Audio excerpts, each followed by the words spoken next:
Hi hello అందరికీ చిల్లి గారె chicken curry మీలో ఎంతమందికి ఇష్టమో కామెంట్ చేయండి. ఆయిల్ లేకుండా చాలా పర్ఫెక్ట్గా వచ్చినాయండి గారెలు అయితే.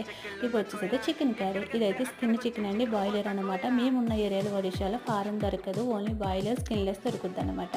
వేరే ఊళ్ళో దొరికితే తీసి తెచ్చుకున్నాను, కొంచెం గ్రేవీగా ఉంచిన గారెలో కాబట్టి. అలాగే ఇంట్లో ఆడిన మసాలాలు కాబట్టి సూపర్ టేస్ట్ అయితే వచ్చేసిందండి మా కూరకైతే. అలాగే కొంచెం గారెలు మిగిలితే నేనేం చేస్తానంటే ఆ వడ వేసేస్తాను. మా వెస్ట్ గోదావరిలో ఆ వడని పిలుస్తారండి, మీరేమంటారో కామెంట్ చేయండి. ఇక్కడైతే దహివడ, పెరుగువడ అంటారు. పెరుగు అయితే కొంచెం సాల్ట్ వేసుకుని వాటర్ వేసి చిలికేయాలన్నమాట. చిలికిన తర్వాత దాంట్లో మనం మిగిలిన వడలన్నీ వేసేసుకోవాలి. ఇప్పుడు దీన్ని బాగా ములిగేలా చేసి పోపు అయితే పెట్టుకోవాలి. జీలకర్ర, ఆవాలు, ఎండుమిర్చి, కరివేపాకు ఇవన్నీ వేసుకుని పోపు అయితే వేసుకోవాలి.